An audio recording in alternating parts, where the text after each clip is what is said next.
Hello Stockian, मैं हूं Mohit Pathak, founder Stockia and thank you for watching this video.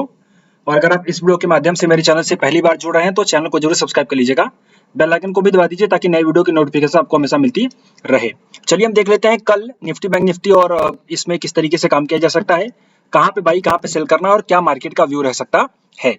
और आपको ये बता दूं कि कल बैंक निफ्टी की एक्सपायरी है तो आपको उस हिसाब से भी ट्रेड करना पड़ेगा। ओके, सो सबसे पहले अगर हम डेटा देखें, सो डेटा हमारे पास जो निकल के आ रहा है वो FIS और DIS का अगर हम डेटा देखें तो आज के दिन में FIS ने कैश मार्केट में सेलिंग करी है, DIS ने बाइंग करी है लगभग यहाँ पे 2784 करोड़ की, और ये 3868 की बाइंग हुई है।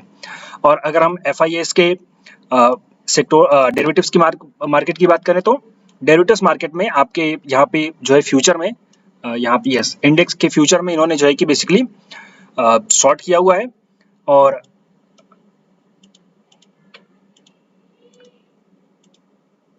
इंडेक्स के ऑप्शन में अगर हम बात करें तो ऑप्शन में इन्होंने सेलिंग करी हुई है। और अगर हम स्टॉक के ऑप्शन में बात करें तो स्टॉक के ऑप्शन में इन्होंने लगभग 2700, खैर स्टॉक के ऑप्शन की जरूरत नहीं है, हम इंडेक्स की बात करते हैं। सो इंडेक्स में यहाँ पे बेसिकली इन्होंने सेलिंग करी है और इंडेक्स के ऑप्शन में सेलिंग करी है बेसिकली। अब ऑप्शन में सेलिंग करने का मतलब क्या होता है, जो नए लोग हैं उनको बता दूं, इंडेक्स में सेलिंग करने का मतलब है कि मार्केट को कंट्रोल किया जा रहा है, मतलब बहुत बड़े मूव्स नहीं आने वाले हैं, बिकॉज वो लोग इसी तरह से सेलिंग करते हैं। ओके, सो अब हम आगे देखते हैं कि हम किस तरीके से काम कर सकते हैं। तो अगर हम निफ्टी बैंक निफ्टी के डेटा को देखें, ये तो हमने इंडेक्स का डेटा देखा कि पूरे मार्केट का। अब अगर हम निफ्टी बैंक निफ्टी का डेटा देखें तो हमारे पास निकल के आ रहा है पुट OI यहाँ पे ज्यादा है और कॉल OI कम है। अगर आप इंट्राडे में चेंज की बात करें तो आज के दिन में पुट OI कम हुआ है और कॉल OI इंक्रीज हुआ है। इसका मतलब आज के दिन इंट्राडे में बेयरिश डेटा बना हुआ है और जो टोटल डेटा है वो बुलिश है। तो आज का ये जो एक फॉल था ये बेसिकली इसी ने आई थिंक मुझे लगता है कि स्क्वायर ऑफ हुआ है, बट यहाँ पे ऐसा कोई टेंशन लेने की जरूरत नहीं है बिकॉज ये पुट ट्रेडिंग की पोजीशन थी। ओके, यहाँ पे अंडरस्टैंड करो, ऐसी चीजों को अंडरस्टैंड किया जाता है कि आज का जो पुट OI आपका माइनस दिख रहा है इसको ये आप बेयरिश मत मानो। ये ऐसा है कि जो ट्रेडिंग के लिए पोजीशंस बनाई गई थी पुट शॉर्ट में वो जो है कि बेसिकली स्क्वायर ऑफ हुई है, तो आपको यहाँ पे देखने को मिल रहा है, बाकी ऐसा कुछ खास वो नहीं है। तो अगर हम ओवरऑल देखें तो डेटा हमारा जो है वो बुलिश टू साइडवेज हम इसको मान सकते हैं। ओके, या फिर आप इसको वोलेटाइल मानो, बहुत ज्यादा एक साइड बायस ना बनो, तब आपको अच्छा ट्रेड मिल सकता है। अब अगर हम चार्ट की बात करें तो हमारे पास जो चार्ट निकल के आ रहा है वो सिंपली, और मैंने आपको पहले भी कहा था कि डेटा बुलिश है तो आप कभी भी इसमें बाय द डिप का ही काम करो, और बाय द डिप में देखो आप कितना अच्छा पैसा बना रहे थे। और मैं सिंपली एक बात और फिर कहूंगा, ये मत सोचो कि निफ्टी गिरेगा। देखो कहते कहते आज निफ्टी लगभग 26,000 पहुंच गई। ओके, भले वहां पे क्लोज नहीं हुई बट 26,000 आज हिट हो गया। तो ये चीज आप समझो कि ये फालतू के जो है ना कि गिर जाएगा ये सब सोच करके आप कभी कुछ नहीं कर सकते। ओके, आप बाय द डिप करो, और इंडियन स्टॉक मार्केट में आप लॉन्ग रह करके, लॉन्ग मतलब बाई करके जितना अच्छा पैसा कमाओगे उतना अच्छा पैसा कहीं नहीं कमा सकते।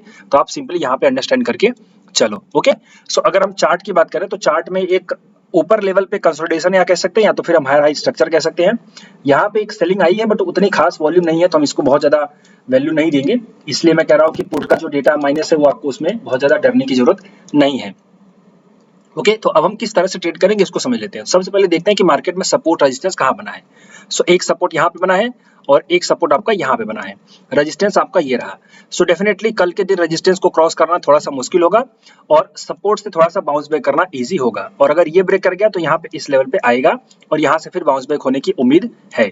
बट मैं आपको अपने लेवल्स देता हूँ, सपोर्ट रेजिस्टेंस तो सिर्फ मैं नॉलेज के लिए देता हूँ, ये अंडरस्टैंड कर लीजिए। हमारा जो पहला बाइंग का प्लान होगा वो होगा ये।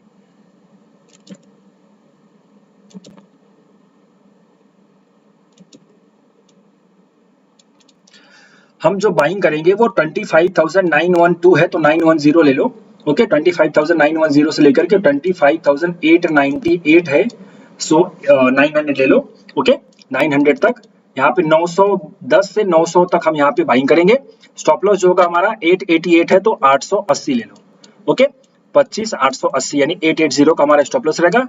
हमारा पहला टारगेट हो जाएगा 950 का, 25,950 का। सेकंड टारगेट आपका हो जाएगा 980 और यूज आप समझ सकते हो कि 980 तक आप ले लो। ओके, और या फिर हो सकता है 2600 मिल जाए, बट 980 और 990 का लेके चल सकते हो। ये पहले प्लानिंग हो गई हमारा बाई द डिप की।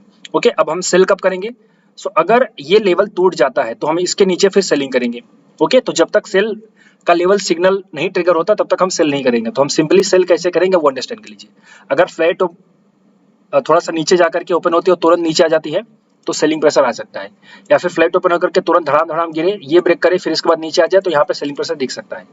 तो आपको कैसे ट्रेड करना ये अंडरस्टैंड कर सकता हूँ। सिंपली सबसे पहले आपको वेट करना है, यहाँ पे आएगा, इस लेवल पे आकर के कोई एक ग्रीन कैंडल बने 5 मिनट की, जैसे कि आपके यहाँ पे देखो एक बुलिश कैंडल बनी, देन बुलिश इंगल्फिंग बनी, यहाँ पे देखो आपकी हैमर कैंडल बनी, देन उसके बाद बुलिश इंगल्फिंग कैंडल बनी। सो ऐसे कोई बुलिश सिग्नल बनेंगे तो आप उसमें बाई कर लीजिएगा बिंदास, और आपको टारगेट के लिए ट्रेड करना है। सेल करने वाली अपॉर्चुनिटी ये बन सकती है, बट अभी आप इस पे ध्यान मत दो, बाय द डिप का प्लान करो, वो मार्केट के लिए ज्यादा अंडरस्टैंडिंग रहेगा। अब हम सेल कब करेंगे, तो सेल और राइज भी करेंगे। सेल और राइज करने का हमारा जो लॉजिक है वो है डबल टॉप का फॉर्मेशन। अगर डबल टॉप का चार्ट पैटर्न बन जाए तो हम शॉर्ट करेंगे, और शॉर्ट तब करेंगे, ये ध्यान दीजिए, एक हाई बनेगा, दूसरा हाई बनेगा, नेकलाइन का ब्रेकडाउन होगा, और तब हम शॉर्ट करेंगे। हमारा तब पहला टारगेट हो जाएगा सीधे सीधे, अगर हमें एंट्री यहाँ पे मिल जाती है 2600 पे, तो फिर हमारा सीधे सीधे 950 का टारगेट और 900 का टारगेट आ जाएगा। ये अंडरस्टैंड कर लीजिए, और मुझे लगता है कि कल ये पैटर्न बनने की ज्यादा उम्मीद है, ये अंडरस्टैंड कर लीजिए, ये प्राइस एक्शन आपको देखने को मिलेगा। ओके, ऊपर की तरफ लेवल कोई नहीं है जो मैं आपको लेवल दे पाऊं, बट सेलिंग का जो प्राइस सेक्शन है वो मैंने आपको अंडरस्टैंड करवा दिया। फिलहाल नीचे से बाई और ऊपर से सेल, डबल टॉप के फॉर्मेशन पे आप करिए, वो आपके लिए ज्यादा अंडरस्टैंडिंग रहेगा। ओके, अब हम चलते हैं बैंक निफ्टी में, देख लेते हैं कि बैंक निफ्टी में क्या हो सकता है और वहां पे क्या लेवल्स बन के आ रहे हैं। बैंक निफ्टी में थोड़ा सा बेरिशनेस है, बिकॉज आप अगर यहाँ पे देखेंगे, सो जो चार्ट का स्ट्रक्चर है यहाँ पे एक तरीके से असेंडिंग नहीं, असेंडिंग इसको हम कैसे कह सकते हैं कि राइजिंग वेज कह सकते हैं। राइजिंग वेज का चार्ट पैटर्न बना, देन उसके बाद उसका ब्रेकडाउन हुआ, और फिर ऊपर जाकर के सेलिंग प्रेशर देखने को मिला। और राइजिंग वेज जो होता है वो थोड़ा अच्छा पैटर्न होता है, मतलब वहाँ पे काफी मूवमेंट मिलने की पॉसिबिलिटी ज्यादा रहती है। ओके, और राइजिंग वेज में आपका यहाँ पे सेलिंग प्रेशर देखने को मिला, तो ये एक अच्छा खासा सेलिंग का जोन बना हुआ है। लेकिन अगर ये ब्रेक करेगी तो बैंक निफ्टी फ्री हो जाएगी, और ज्यादा आपके लगभग 1000 पॉइंट्स के मूव आ सकते हैं ऊपर की तरफ, ये भी अंडरस्टैंड कर लीजिए। ओके, तो ये हमारे माइंड में रहना चाहिए कि हमारा प्राइस सेक्शन कैसा है। बट अभी के लिए हम क्या करते हैं, बाइंग और सेलिंग दोनों का प्लान बना करके चलेंगे। सो हम जब बाइंग करेंगे वो करेंगे हमारे लेवल यहाँ पे,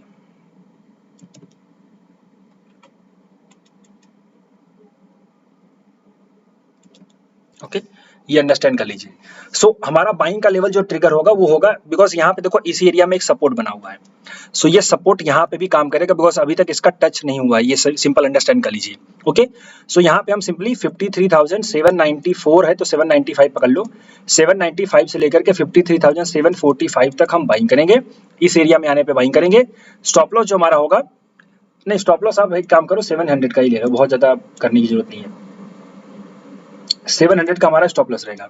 बट इसमें एक चीज याद रखो, पता चला ऐसे आकर के आपका स्टॉप लॉस हिट हो जाए, तब आपको ये नहीं समझना है कि यार फेल हो गया, यहाँ पे आने देना है, कोई सिग्नल बनेगा, उसके बाद कोई एक कैंडल बने, तब आप एंट्री करिए, वो आपके लिए ज्यादा अच्छा होगा। और अगर स्टॉप लॉस हो भी जाए तो फिर से अगर रिवर्सल मिले तो फिर से ट्रेड करिएगा, इसमें डरने की बिल्कुल जरूरत नहीं है, ये अंडरस्टैंड कर लीजिए। ओके, अब इसमें हमारा टारगेट क्या होगा, टारगेट हमारा होगा 54,000 का सीधे सीधे। सो एक बार 54,000 पे प्रॉफिट बुक कर लीजिएगा, ये बात अंडरस्टैंड कर लीजिए। अब हम सेल कहाँ पे करेंगे, तो सेलिंग करने का जो हमारा प्लान है वो यहाँ से यहाँ तक है।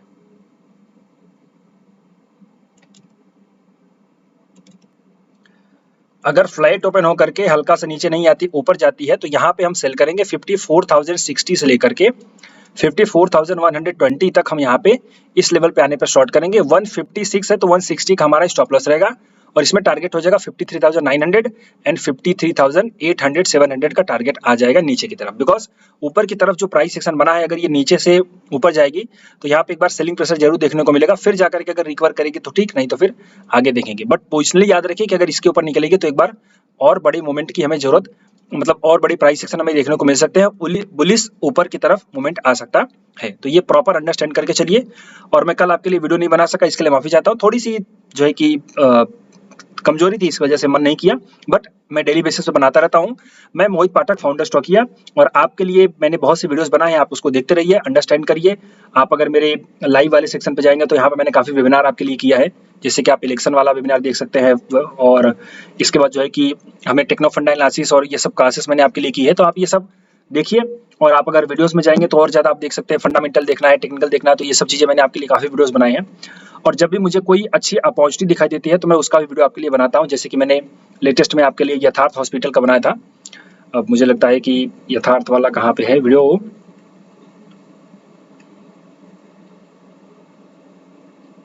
ये। सो आप ऐसे स्टॉक की एनालिसिस और इसमें मैं एनालिसिस कैसे करता हूँ, किन-किन चीज़ों को देखना होता है, किन-किन चीज़ों पे ध्यान देना होता है, आप अंडरस्टैंड करिए और जो भी डाउट हो मुझे पूछ सकते हैं, तो आप यहाँ पे अच्छे से अंडरस्टैंड कर सकते हैं। कोई भी डाउट या फिर क्वेरी हो तो यहाँ पे आप मुझे क्वेश्चंस कर सकते हैं। फिलहाल ये वीडियो अगर अच्छा लगा हो तो लाइक ज़रूर करिएगा, अपने दोस्तों के साथ शेयर करिए और चैनल को सब्सक्राइब करना ना भूलिएगा। फिलहाल अभी के लिए इस वीडियो में इतना ही। Thank you and wishing you all the best.